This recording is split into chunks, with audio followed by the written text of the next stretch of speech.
Hi friends, எல்லோரும் எப்படி இருக்கீங்க? எல்லோரும் சூப்பராக ஹாப்பியாக இருக்கீங்கன்னு நம்புகிறேன். நானும் ஹாப்பியாக இருக்கேன். டே 14 சேம் வெயிட் தான் இருக்கிறேன். அன்றைக்கி மார்னிங் எனக்கு வயிறு பசிக்கலை, நிலக்கடலை தான் எடுத்துக்கிட்டேன். அப்புறம் போன வீடியோவில் உள்ள ஜெல்லியோட ரிசல்ட்டை நான் அந்த வீடியோவில் ஆட் பண்ணியிருக்கேன். கரண்டியை உள்ளே வச்சு பண்ணதுனால அது அப்படியே செட் ஆயிடுச்சு. அழகாக ஜெல்லி ஃபார்மில் வந்திருந்தது. கொஞ்சம் கூட நான் எதிர்பார்க்கல, சூப்பராக வந்திருந்தது. அப்புறம் இதை கட் பண்ணி என் பசங்களுக்கு ஸ்நாக்ஸ் பாக்ஸில் அவங்க ஃப்ரெண்ட்ஸுக்கும் கொடுங்கன்னு சொல்லி கொடுத்தேன். எல்லாருமே டேஸ்ட்டாக இருக்குன்னு சொன்னாங்க. அப்புறம் நான் இன்றைக்கி டே 14 எப்பவும் பண்ணுற ஒர்க் அவுட்ஸ்லேயே எக்ஸ்ட்ரா கவுண்ட்ஸ் நான் சேர்த்து பண்ணினேன். எனக்கே தெரிஞ்சிச்சு, பாடியில் ரொம்ப ஸ்வெட் ஆச்சு. அதிலே நான் கண்டுபிடிச்சிட்டேன். ஏன்னா நமக்கு எவ்வளோக்கு எவ்வளோ வேர்க்குதோ அவ்வளோக்கு அவ்வளோ நமக்கு நல்ல குட் ரிசல்ட் கிடைக்கும். அன்றைக்கி நான் பழைய மீன் குழம்பு வச்சே சாப்பிட்டேன். எனக்கு பழைய மீன் குழம்புனா ரொம்ப பிடிக்கும். அப்புறம் டின்னர் எதுவும் எடுத்துக்கல. ஈவினிங் சத்து மாவு பால் எனக்கு வயிறு ஃபுல்லாக இருந்தது. அப்புறம் எப்பவும் போல் வாக்கிங் போனேன். மோர் கவுண்ட்ஸ் எடுத்த ரிசல்ட்டு நெக்ஸ்ட் டே நான் எதிர்பார்த்துட்டே இருந்தேன். டே 15 வந்தோன்னே பார்த்தோன்னே எனக்கு ஷாக்கு. 300 கிராம்ஸ் வெயிட் லாஸ் ஆகியிருக்கேன். ரொம்ப ஹாப்பியாக இருந்தது. அப்புறம் அன்றைக்கி மார்னிங் கோதுமை ரவை கிச்சடி நான் ரெடி பண்ணேன். அதோட வீடியோ இதில் இன்க்ளூட் பண்ணியிருக்கேன். உங்கள்கிட்ட ஒரு விஷயம் சொல்லணும்னு நினச்சேன். கோதுமை ரவை கிச்சடியாக இருந்தாலும் சரி, கோதுமை தோசையாக இருந்தாலும் சரி, இல்லை கோதுமை சப்பாத்தியாக இருந்தாலும் சரி, இல்லை பயிர் வகைகள் எந்த பயிர்னாலும் சரி, அன்றைக்கி நம்ம மார்னிங் பிரேக்ஃபாஸ்ட்டாவோ இல்லை ஈவினிங் ஸ்நாக்ஸோ இல்லை டின்னராகவோ சாப்பிட்டீங்கன்னா நெக்ஸ்ட் டே வெயிட் லாஸ் அவ்வளோ குட் ரிசல்ட் கொடுத்துருக்குங்க. நான் 7 kg குறைக்கும் போதே பார்த்துருக்கேன். ஆனால் எனி டைம் நம்ம என்னடா நமக்குன்னு போட்டு மெனக்கிட்டு என்னத்தை கோதுமை மாவில் பண்ண, கம்மம்புல்லில் என்ன பண்ண, கேப்பக்கூழ் என்னத்தை பண்ண அப்படின்ட்டு. ஆனால் நான் அன்றைக்கி கேப்பக்கூழ் குடித்த அன்னைக்குமே எனக்கு வெயிட் லாஸ் இருந்துச்சு.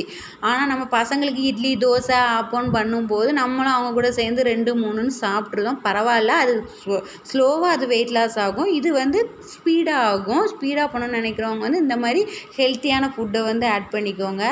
தோசை இட்லியில் கார்போஹைட்ரேட் இருக்கும், பட் அது ஸ்லோ ப்ராசஸ் நடக்கும். ஆனால் குவான்டிட்டி கம்மியாக எடுத்துக்கோங்க. அதே தான் சேம் மைதா கோதுமையில் உள்ள பொருட்கள்லையுமே சரி, குவான்டிட்டி கம்மியாக எடுத்துட்டிங்கன்னா வெயிட் லாஸ் சூப்பராக இருக்கும். அப்புறம் இதில் ஒரு முக்கியமான விஷயம், இந்த கிச்சடியில் கோதுமை ரவை நம்ம 1 கிளாஸ் எடுக்கிறோன்னா அதுக்கு 3 பங்கு தண்ணி ஊற்றிக்கோங்க, மறந்துடாதீங்க. விசிலுமே குக்கரில் 3 விசில் விடணும். நான் 3 கிளாஸ் எடுத்துக்கிட்டேன், ஒரு 4 பேர் சாப்பிட்ற மாதிரி. அதனால் நான் 9 கிளாஸ் தண்ணி ஊற்றிக்கிட்டேன். அப்புறம் ஃப்ரெண்ட்ஸ், நீங்கள் சாப்பிட்ற டைமிங்னு ஒன்று இருக்குது. அது ரொம்ப முக்கியம். காலையில் 6:30க்குள்ளேயோ இல்லை 7:30க்குள்ளேயோ மார்னிங் பிரேக்ஃபாஸ்ட் முடிச்சிடணும்னு சொல்லியிருக்காங்க. ஆனால் நம்ம ஸ்கூலுக்கு பிள்ளைங்களை அனுப்பி விட்டுட்டு 9 மணிக்கு தான் சாப்பிட்றோம், பரவாயில்ல. ஆனால் லஞ்சு மட்டும் 12 o'clock முடிச்சிருங்க. அப்போனா தான் நமக்கு 3:30 4 o'clock நல்ல டைஜஸ்ட் ஆகிருக்கும். எம்டி ஸ்டொமக்காக இருக்கும்போது நம்ம ஒர்க் அவுட் பண்ணும்போது செம்ம ரிசல்ட் கிடைக்கும். இதுவே நீங்கள் லேட்டாக 2 மணி 3 மணிக்கு சாப்பிட்டுட்டு 4 மணிக்கு ஒர்க் அவுட் பண்ணிங்கன்னா உங்களுக்கு நெஞ்சை கரிச்சிட்டு மேலாடும். அது ரொம்ப தப்பு. அது பண்ணாதீங்க. வெயிட் லாஸும் நடக்காது. அதேமாதிரி ஈவினிங் மெயினாக சொல்கிறேன், 4 o'clock எது பால் குடிக்கணுமோ எது குடிக்கணுமோ குடிச்சிட்டு டின்னர் 6:30க்குள்ளே கம்பல்சரி முடிச்சிருங்க. 9 o'clock தூங்க போகிறீங்கன்னா 6:30 முடிச்சிருங்க. நான் அப்படி தான் பண்ணுவேன். இதுவே 7:30 வரைக்கும் இருக்கலாம், ஓகே. ஆனால் 9 o'clock சாப்பிடாதீங்க. நம்ம உடம்பு தூங்குற நிலைமைக்கு போகும்போது டைஜஸ்ட் பண்ணாது. அது நமக்கு பேடு தான், ஹெல்த்தி கிடையாது, அன்ஹெல்த்தி. அதனால் இந்த டிப்ஸ் எல்லாம் நீங்கள் யூஸ் பண்ணிக்கோங்க. அப்புறம் சப்ஜா விதை நம்ம வெயிட் லாஸ்க்கு ரொம்ப ஹெல்ப்ஃபுல்லாக இருக்கும். ஆனால் டெய்லி எடுக்காதீங்க, ஸ்டோன் பிரச்சனை வந்துடும்.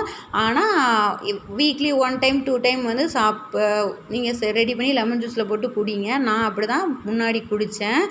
அப்புறம் லஞ்சு ஈவினிங் என்னெல்லாம் சாப்பிட்டேன்னு அதில் போட்டிருக்கேன், நீங்கள் அப்படியே பார்த்துட்டு வாங்க. அப்புறம் இன்றைக்கி நான் ஒர்க் அவுட்ஸ் பண்ணினேன். ஆனால் ஸ்கிப்பிங் குதிக்கலை, வாக்கிங் போல். வீட்டில் கெஸ்ட்டு வந்திருந்தாங்க. ஓகே, தேங்க்யூ ஃப்ரெண்ட்ஸ், பாய்.